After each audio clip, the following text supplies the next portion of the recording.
Bienvenue à tous dans ces magazines. Freddy Mwamba est l'invité. Il est analyste politique et avocat ici en RDC. Maître Freddy Mwamba, merci d'avoir répondu à l'invitation de ces magazines. Qu'en pensez-vous? C'est moi qui te remercie d'avoir fait les déplacements pour que nous puissions essayer un peu de nous entretenir sur des questions en rapport avec des questions brûlantes d'actualité. Voilà. Merci beaucoup, maître. La grande actualité, c'est la suspension de l'installation du Sénat, le report des élections de gouverneurs sur toute l'étendue du territoire national par le président de la République. Comment vous analysez cette décision du chef de l'État? Les hic, c'est que lorsque on organise les élections, est-ce qu'il y a un mécanisme juridique qui prévoit qu'un président de la République puisse, n'est-ce pas, suspendre l'installation du Sénat, d'une chambre du Parlement, ou est-ce qu'il n'y a pas ces mécanismes juridiques? Mais la réponse, elle est claire. C'est pourquoi ils ont fait les choses, je dirais, un peu... ils ont essayé un peu de trouver une parade, en faisant en sorte que la réunion interinstitutionnelle qui a été tenue par le président, qui a été présidée par le président de la République, Félix-Antoine Tshilombo Tshisekedi, débouche par un communiqué. Vous comprenez? Parce que, comme vous le savez bien, le président de la République statue par ordonnance. C'est comme ça que le président de la République décide. Mais en l'espèce, le président de la République... on a constaté tout simplement qu'à la fin de la rencontre, il y a eu un communiqué qui est sorti de cette réunion interinstitutionnelle. C'est comme pour vous dire qu'à côté de lui, il y a quand même aussi des juristes qui ont fait preuve de beaucoup de délicatesse, de beaucoup de circonspection, parce qu'ils savent que si il s'agissait d'une ordonnance, ça allait être une entorse qui heurte de plein fouet les dispositions constitutionnelles. Mais il faut aussi dire que les débats en rapport avec les vénalités des députés provinciaux, c'est un débat intéressant, un débat qui n'est pas réprouvé par tous les acteurs politiques. C'est là que les choses deviennent encore de plus en plus intéressantes. Parce que malgré que nous avons lu un communiqué du PPRD qui rejette pratiquement la décision qui a été prise par le président de la République, c'est de leur droit. Mais il n'y a personne qui marque sa réprobation absolue contre le fait qu'il faille poursuivre ces députés nationaux. Parce qu'il y a eu bien sûr des soupçons, ces députés provinciaux plutôt, parce qu'il y a eu des soupçons qui pesaient sur ces députés provinciaux en rapport avec la corruption. La corruption qui est devenue pratiquement une gangrène dans notre société. Il n'y a personne qui condamne cela, mais c'est peut-être ce qu'on appelle, les économistes appellent le process management qui a été condamné. La procédure, c'est la procédure qui est condamnée pour dire peut-être la réunion interinstitutionnelle n'était pas les cadres appropriés pour prendre de telles décisions. Sinon la démarche au fait qui est prise, la démarche elle est bonne. Lutter contre la corruption, ce n'est pas une mauvaise chose. La constatation. Maintenant, le problème qu'il y a, c'est que la constatation d'un fait qui est punissable, c'est fait par la justice, au niveau de la justice. Le chef de l'État devait d'abord demander plutôt s'il faudra être en phase ou bien faire les choses compatiblement à la loi. Les chefs de l'État devaient se baser sur les articles 12 et 13 du Code d'organisation et compétences judiciaires. Que disent ces articles? Dans ces articles-là, on reconnaît au ministre de la Justice le pouvoir disciplinaire et les pouvoirs de donner injonction au procureur d'engager des poursuites. Ça, c'est reconnu. Il devait peut-être procéder par ces mécanismes là-bas pour qu'on puisse enjoindre le procureur par le biais du ministre de la Justice, parce qu'il faut dire que les chefs de l'exécutif, nous avons un exécutif bucéphale, vous avez un président de la République qui dirige les conseils des ministres, vous avez l'habitude de le voir, c'est ça. Parce qu'on dit que le ministère public travaille en toute indépendance, il est indépendant, mais c'est une indépendance qui est relative à l'égard du gouvernement, dans la mesure où on peut donner injonction à un procureur d'engager des poursuites. Je pense que peut-être de cette manière-là, les choses allaient pouvoir être bien perçues, parce que pour l'instant, on considère qu'il a essayé un peu de supplanter le pouvoir institué qu'est le Parlement, qui a un pouvoir institué, parce que c'est le Parlement qui a bien sûr à qui on reconnaît les prérogatives de pouvoir modifier la Constitution. Les députés nationaux peuvent modifier la Constitution. Ils ont ce pouvoir-là de le faire. Le Parlement est considéré actuellement comme étant un pouvoir en dehors du pouvoir constituant originaire qui a eu à élaborer cette Constitution que nous avons. Comme pouvoir constituant institué ou dérivé, c'est le Parlement qui devient en principe, qui doit en principe modifier la Constitution, s'il faut, n'est-ce pas, qu'on donne, n'est-ce pas, cette fois-là, les pouvoirs au président de la République de pouvoir décider, par exemple, du report des élections. Mais je sais aussi que peut-être les juristes qui sont à côté de lui, notamment une dame qui préside le collège juridique au niveau de la présidence de la République, peut-être qu'ils lui ont dit, nous avons une autre marge de manœuvre, qui est tout simplement l'article 69 de la Constitution, qui reconnaît le président de la République comme étant les garants du fonctionnement régulier des institutions. Mais encore faudra-t-il, parce que vous savez que l'interprétation, parfois, ça nécessite beaucoup plus de subtilité sur le plan des droits. L'interprétation, tout ça nécessite beaucoup plus de subtilité, beaucoup plus de finesse. C'est une disposition qui est très subtile, qui essaie un peu de donner au président de la République une sorte d'ubiquité, comme on dit, donc icéité. Donc le président de la République peut intervenir dans beaucoup de choses à la fois, dans beaucoup de domaines à la fois. Ils essaient un peu de s'abriter derrière cette disposition, mais il faut dire que l'important, c'est que la nation ne soit pas mise à rude épreuve, parce qu'il faut dire que l'État-nation est mise à rude épreuve pour l'instant. Les choses semblent bloquées parce que nous avons aujourd'hui les deux forces du progrès qui allaient pouvoir évoluer ensemble, parce que nous avons suivi le président Félix Dir, qui avait un partenariat pour l'alternance démocratique. Encore faudra-t-il que ces partenariats-là puissent faire l'objet d'une articulation très claire. Parce que pour l'instant, c'est considéré, c'est perçu comme étant une trame qui est ourdue contre la République. Il y a des gens qui condamnent, qui disent cet accord, quel est le contenu de cet accord? Est-ce que c'est pour vendre la République ou quoi? Donc il y a ces besoins-là que le président de la République actuelle puisse se rencontrer, n'est-ce pas, avec l'ex-chef de l'État, qu'il puisse essayer un peu de se rencontrer pour essayer de dissiper tout ce qu'il y a comme malentendu. Alors, Maître Freddy Mwamba, soyez un peu clair. Si je vous comprends bien, ou bien rentrons dans la Constitution, si je comprends bien les chefs, vous voulez dire que le chef de l'État a violé la Constitution? Ce que je veux dire, c'est que le chef de l'État vient de faire quelque chose. Je peux dire que c'est quelque part, une violation. Il faut dire que c'est une entorse à la Constitution. En tout cas, je ne sais pas s'il y a d'autres mots qu'il faut utiliser. Je pense que c'est une entorse à la Constitution. Alors, dans la mesure où il décide du report inédit des élections au niveau du gouverneur, vous avez vu, il y a des voix qui s'élèvent dans le sens de dire que c'est l'article 114 qui en souffre, parce que dans les 15 jours après la proclamation des résultats, il faut qu'il y ait l'installation du gouvernement. Et si, bien sûr, la Cour constitutionnelle s'est prononcée après ces élections, 15 jours après, il faut qu'on installe les nouveaux Sénats, parce que vous savez que les gens en ont ras-le-bol de ce Sénat qui est en place. Il faut les changer, il faut qu'il y ait de nouvelles institutions. Mais la démarche en rapport avec cette moralisation de la classe politique congolaise est une bonne démarche. Ça, nous encourageons de toute façon. Il n'y a personne qui peut contredire cela. Parce qu'il est un fait que la corruption, elle est là. Elle est une gangrène au sein de notre société. Il faut évacuer rapidement cette tare-là. Mais comment les faire? C'est la manière de les faire qui essaie un peu de créer des débats ici et là.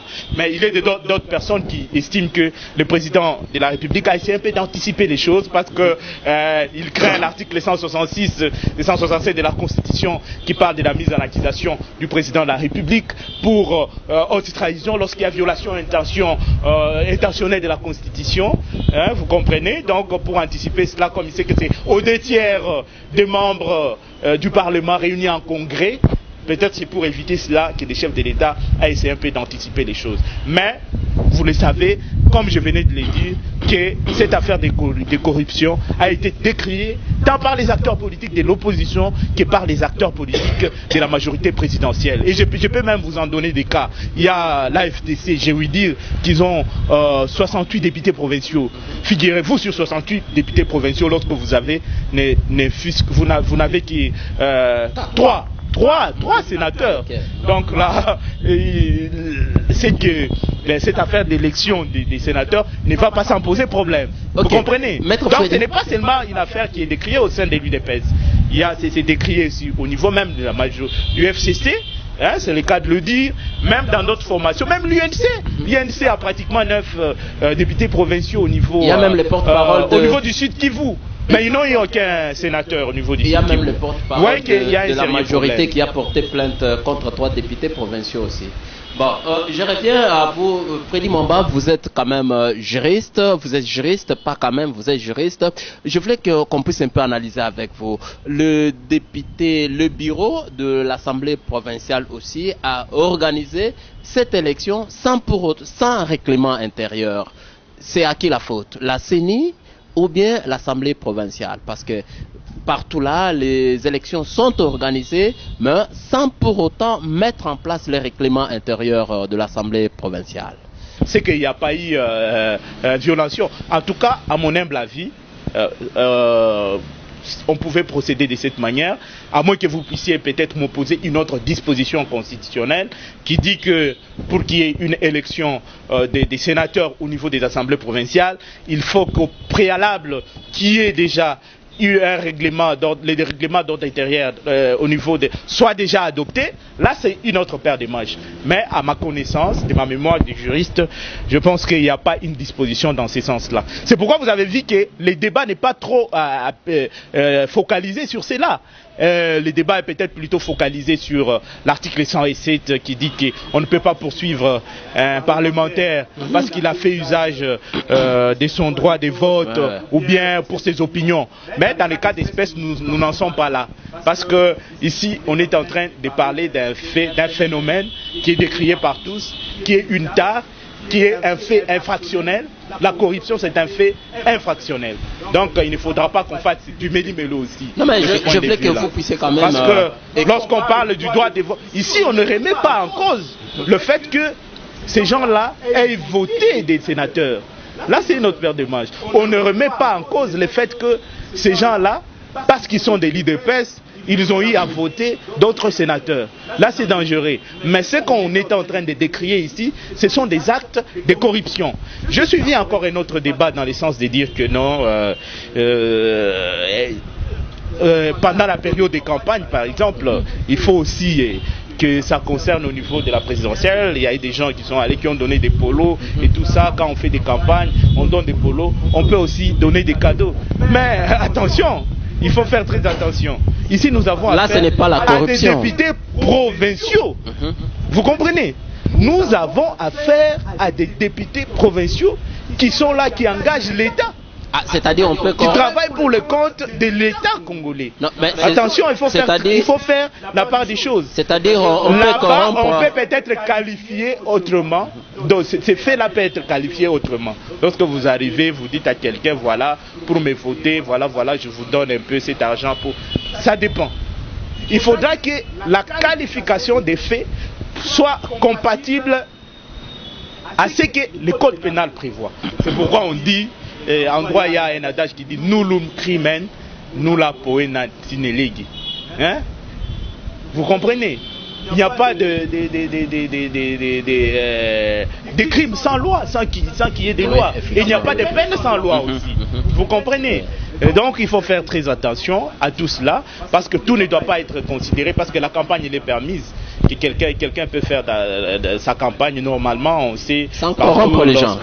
Non, la corruption c'est autre chose. Quand vous commettez, il faudra que les éléments constitutifs de l'infraction de corruption soient réunis pour qu'on parle effectivement qu'il y a corruption. Voilà, c'est un peu ça, tous les éléments doivent être réunis pour qu'on dise qu'il y a corruption. C'est pourquoi j'évite qu'on fasse du méli-mélo. Il faut faire très attention lorsque nous parlons. Mais si c'est tous les éléments sont réunis, là il faut encore, une fois de plus, condamner. Parce que la corruption reste corruption. Bon. Elle reste corruption et la loi elle est claire là-dessus. Freddy Mwamba. Et je suis d'accord, comme tous les acteurs politiques sont d'accord sur le fait qu'il faille mener une guerre acharnée contre la corruption dans ces pays. Et c'est ça les filons qu'il faut capitaliser. Nous ne devons pas rentrer dans des débats du genre tel était compétent, tel est compétent, tel est ceci. Ça va pas favoriser l'évolution de notre pays, ou bien rentrer dans des tendances qui n'ont rien à voir avec notre État. C'est le Congo qui doit gagner au finish, non? C'est ça l'objectif de tout le monde. Très bien. Mais si nous voulons que le Congo gagne, nous devons faire quoi? Nous devons favoriser les ciments nationaux.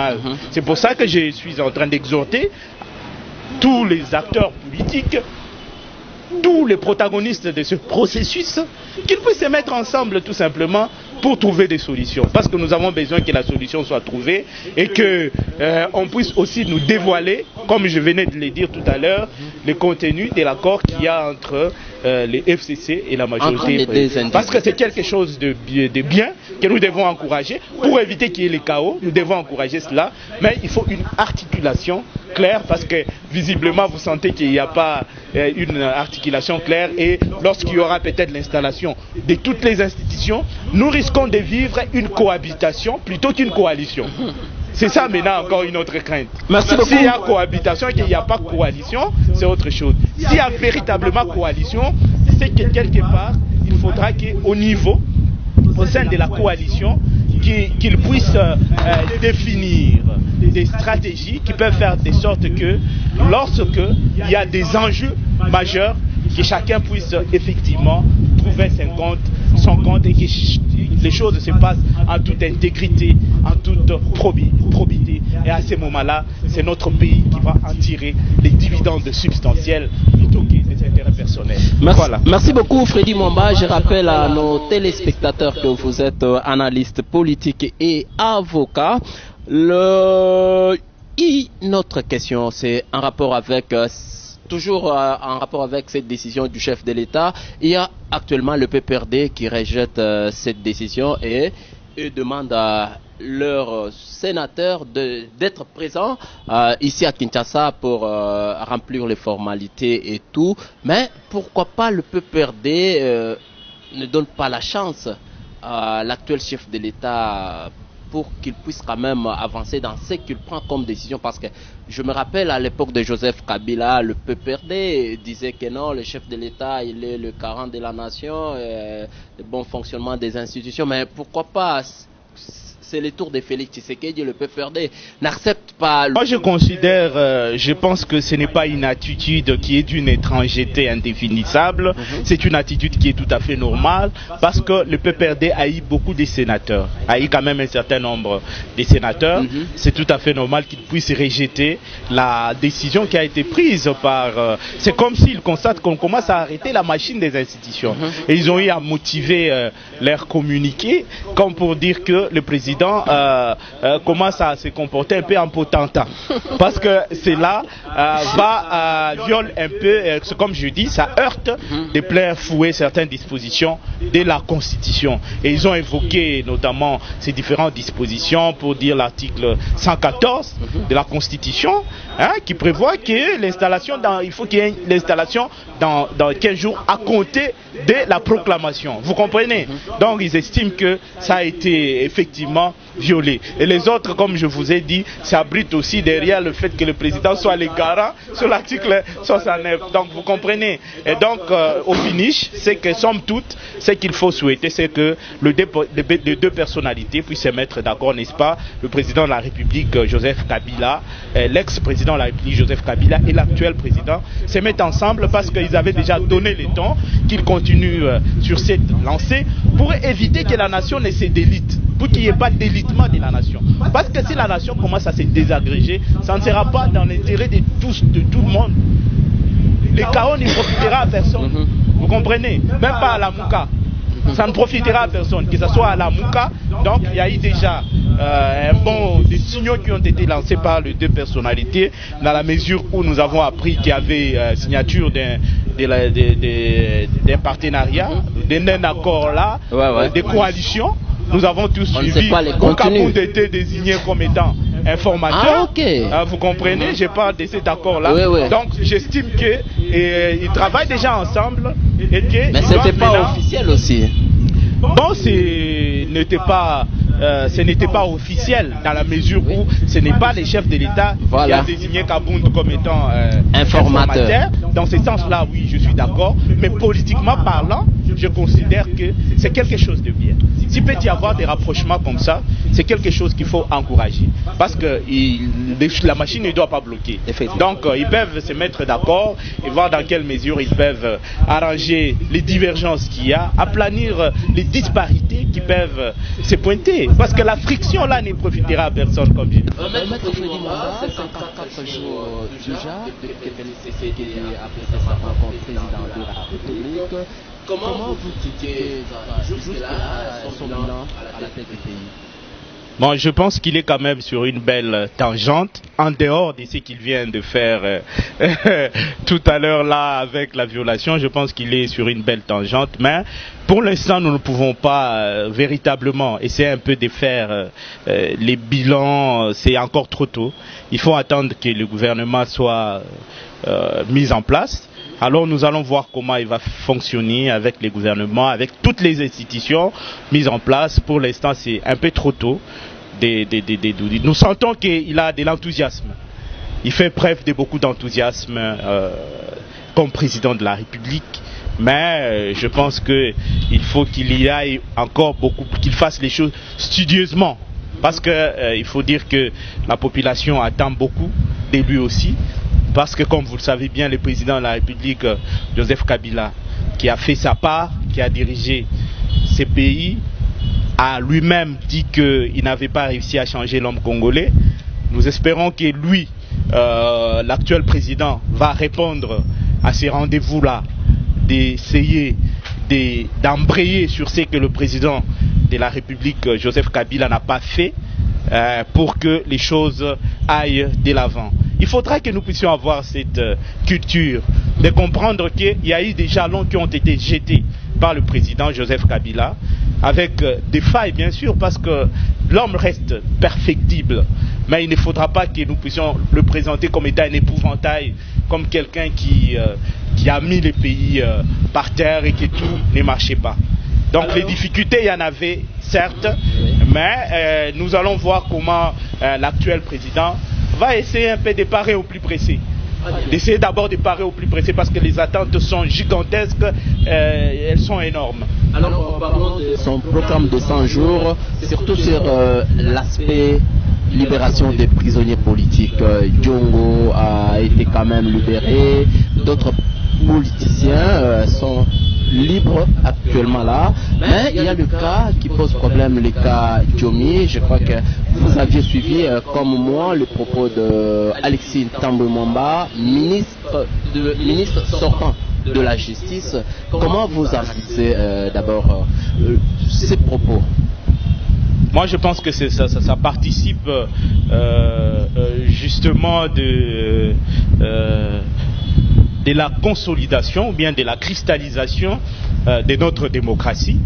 Comme il a signé cette grâce présidentielle, c'est une bonne chose qu'il ait signé cette grâce présidentielle. Ça démontre à suffisance que les partenariats quand même marchent, même si de notre point de vue, on peut considérer que les partenariats ne marchent pas. Mais moi, je pense que ça marche quand même parce qu'à un certain moment, on a considéré ces partenariats comme étant un empilement des cartes, un échafaudage des cartes, un château de cartes bâti sur du sable mouvant. Mais à partir du moment où nous avons un président de la République qui quand même demande à ce qu'on accorde une libération conditionnelle, une liberté conditionnelle, et que cela est fait, et que le ministre Tambwe Mwamba arrive à signer, parce que d'aucuns considéraient que le ministre Tambwe Mwamba n'allait pas signer, parce que il se pourrait qu'il y ait ça circulait déjà. Il se pourrait qu'il y ait un autre président qui donnerait des instructions au ministre de ne pas obéir à Félix Antoine Tshilombo Tshisekedi. Je pense que toutes ces personnes-là vont devoir déchanter. Commencent déjà à déchanter parce que le ministre Tambwe Mwamba a signé, même si il peut y avoir des critiques dans le sens de la fioriture utilisée lors de cette sortie, peu de déviation langagère avec le ministre qui a été un peu, on considère qu'il est un peu rempli de suffisance dans la mesure où il parle, il qualifie Diomi Ndongala comme étant un prédateur sexuel. Il y a des gens qui ont beaucoup condamné cela, mais ce que les gens doivent savoir, c'est que lorsque quelqu'un bénéficie d'une liberté conditionnelle, il y a toujours des conditions. Cette liberté conditionnelle, c'est une meilleure politique criminelle qui facilite, n'est-ce pas, la réinsertion ou bien la réintégration du criminel dans la société. Donc on regarde que le criminel a adopté quand même des attitudes qui vont dans le sens du changement. On peut accorder une chance mais sous des milliers de réserves. C'est comme ça que vous avez vu qu'il y a eu des conditions, toute une panoplie de conditions pour que, bien sûr, quand la personne va sortir, qu'on puisse... Parce que c'est une mesure d'application de la Constitution. Ça ne veut pas dire que vous êtes relaxé et que vous êtes libre de tous vos mouvements comme vous voulez, non. Mais on regarde comment vous vous comportez aussi au sein de la société, de telle sorte que si vous commettez même une infraction, vous rentrez encore en prison, vous allez purger. Et pour la peine que vous avez eu à purger, et vous allez continuer à purger votre peine en prison, et pour la peine pour laquelle vous serez condamné pour l'autre infraction que vous allez commettre lorsque vous êtes libre. Donc c'est quelqu'un qui doit se comporter avec beaucoup plus de prudence et voir tout ce qu'il fait lorsqu'il sera à l'extérieur. C'est ça un peu les hic qu'il y a avec la liberté conditionnelle. Et aussi je pense que le président de la République a essayé un peu de jouer cette fois-là aussi avec une espèce de prudence, parce qu'il sait que accorder une grâce présidentielle à quelqu'un qui a commis les viols, c'est pas évident, hein. C'est pas évident. C'est comme ça qu'il a voulu que ça soit qu'il puisse bénéficier, au lieu de la grâce présidentielle, qu'il bénéficie de la liberté conditionnelle. Mais apparemment, c'est ce qui s'est passé. Exactement. À boire et à manger dans ces à boire et à manger, à ce que je sache, c'est quelqu'un qui a été condamné. Il a été condamné, et c'est sur base de la décision du juge qu'il est en prison. Est-ce qu'il y a eu une meilleure administration de la justice? Là, c'est une autre paire de manches. Est-ce qu'il faut amener cela sur un terrain politique? Parce qu'il y en a aussi qui pensent que c'est au moment où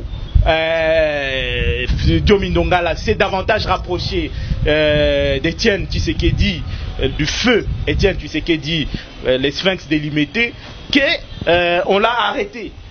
Bon, moi je n'ai pas suivi ces dossiers-là de très près, je ne peux pas me permettre de faire des déclarations à la porte-pièce ici, sur ce plateau, mais je constate tout simplement qu'il a été condamné. C'est sur base de la décision d'un juge qu'il a été condamné et mis en prison. Merci beaucoup, Freddy Mwamba. Parlons un peu de la coalition Lamuka. Ça aussi, ça dérange le peuple congolais. La coalition Lamuka prépare un soulèvement populaire d'ici là, parce que apparemment, selon mes sources, ils sont en train d'installer des cellules de lutte contre le violence, pas de violence, mais lutte contre les fraudes et tout, sur toute l'étendue du territoire national. Comment vous analysez d'abord cette prise de position de la coalition Lamuka? Qu'est-ce qui peut être comme conséquence? Moi, je pense que moi, je ne soutiens pas les soulèvements populaires.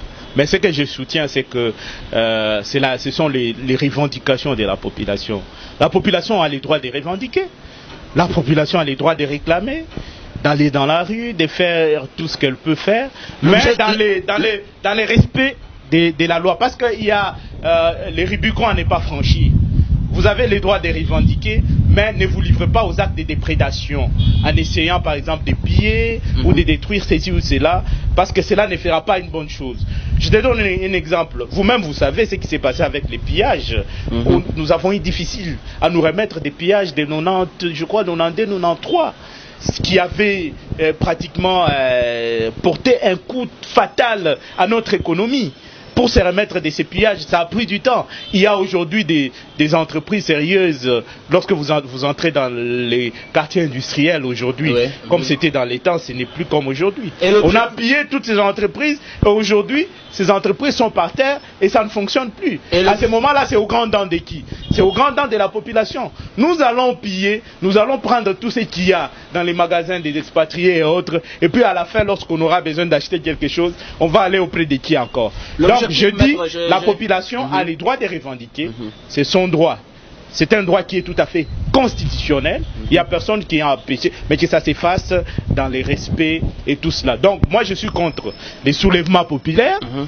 Mais la population peut revendiquer. Et l'objectif aussi, il n'y a pas de problème. Mais le problème qu'il y a, c'est que lorsque vous dites, vous revendiquez, vous recherchez la vérité des urnes. Voilà, c'est là où je dis que mais, finalement, là vous êtes un peu anachronique. Vous êtes anachronique. Comment ça? Donc c'est déjà dépassé. C'est un débat qui est déjà dépassé. C'est un débat qui est déjà dépassé. Aujourd'hui, nous avons un autre président qui est déjà là. Nous avons intérêt à pouvoir nous accommoder. Hein? À pouvoir nous accommoder parce qu'il a été élu. Nous avons tous vu, publié et ça a été... La Mouka est même allée à la Cour, vous vous rappelez? Oui, effectivement. La Mouka est allée à la Cour constitutionnelle. Vous savez ce qu'a été la décision. Mais pour eux, il faut qu'on organise... Mais c'est encore quelle vérité des urnes qu'on continue à rechercher de façon effrénée. Non. Pour eux, il faut qu'on organise les élections dans 6 mois. Pour vous dire qu'il y a un problème sérieux en ce qui concerne cette quête de la vérité des urnes. Vous avez vu même au niveau de la Mouka, il y a une sorte de divergence des vues en ce qui concerne les combats qu'il faut mener actuellement.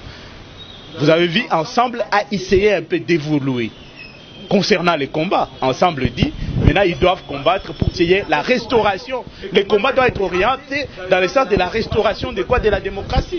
Les combats pour la démocratie et le respect des droits de l'homme. Ensemble oriente maintenant son combat de ce côté-là. C'est pour vous dire qu'il y a maintenant une évolution et il y a ce besoin-là d'évoluer, même si la Mouka continue à se focaliser. Donc la Mouka est un peu... il faut dire que tous les leaders de la Mouka ne mettent pas sur une même longueur d'onde. C'est le cas de les dire, même s'ils ne peuvent pas, même si nous voyons qu'il y a Jean-Pierre Bemba qui semble continuer à mener ces combats-là, mais à partir du moment où j'ai vu Martin Fayulu organiser une tournée en Europe, partout, lorsque j'ai constaté qu'il n'y avait pas Jean-Pierre Bemba à côté, et ils ne se sont pas rencontrés, donc ça veut dire que quelque part... c'est un message. Il faut dire la vérité, ça veut dire que pour l'instant, ils pensent qu'il faut passer à autre chose. Même si Martin Fayulu, je comprends, il a le droit de réclamer, parce qu'il estime qu'il avait gagné les élections, et je me dis, mais jusqu'où il va aller avec cette recherche de la vérité des urnes? Jusqu'où? Parce que maintenant, là, on commence à apprendre ici et là qu'il se pourrait que Martin Fayulu, on demande à la communauté internationale ainsi sur le fait que Martin Fayulu rejoigne les bateaux. Donc ça veut dire que bientôt là, il va justement mettre les holà à cette recherche de la vérité des urnes. Maître Freddy Momba, chutons avec cette question. Félix Tshisekedi est considéré comme marionnette de Joseph Kabila par le cadre militant de la coalition Lamouka. Selon vous, est-ce qu'il est vrai que Joseph Kabila gère encore la RDC en coulisses? Bon, je pense que les gens... Nous sommes en train de traverser une période charnière. Vous comprenez? Lorsque vous traversez une période charnière, c'est un peu comme une transition, il y a toujours des zones de turbulence. Et parmi ces zones de turbulence, je suis en train de mettre ce qui s'est passé dernièrement ici entre, n'est-ce pas, les FCC et Cash. Je mets ça sur le compte de ces zones de turbulence traversées lorsque vous êtes dans une période charnière. C'est la première fois, vous savez que c'est la première fois que nous avons dans ces pays un président de la République et un ex-chef de l'État qui soient tous au pays. C'est la première fois qu'ils soient tous au pays. C'est comme ça que les gens pensent, parce que